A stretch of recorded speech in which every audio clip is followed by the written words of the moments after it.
Dainty Bouquet is a 6x8" clear stamp set containing 2 layered images and an extra vine. To start with, I'm going to stamp the shadow layer, which is the ABC image, and this is the shadow layer for the beautiful rose bouquet. So I'm just going to stamp this into place using a really light grey ink. I'm then going to take A1 and I'm going to line this up using the base of the triangle of 3 leaves as my guide. So I'm just going to pop these into place using them as my guide.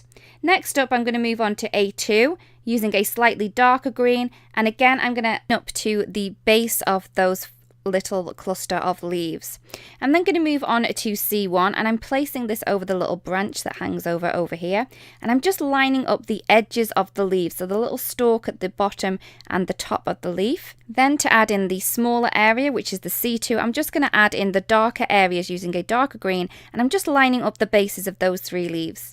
I'm then going to move on to the flower, which is B1, and I'm lining this up with the top of the piece that didn't really stamp on the shadow layer. So I'm creating the dark inside there. And then with B2, I'm lining this up with the base of the flower onto the left-hand side, and then the stamp that we've already stamped in before, which is the flower center. I'm then going to move on to the second bouquet, which is DE. So I'm popping this into place using a really light grey ink. I'm then going to move on to E1, and I'm going to stamp this using a really light green ink, and I'm lining up the center of that flower and also the leaf clusters which are on the bottom so that they fit in perfectly. Again, I'm going to move in with the E2. This is a darker green, and I'm lining them up that flower center and the base of the leaves. And then I'm going to move on to the flower. This fits in completely within the shadow layer, so it's really easy to place down.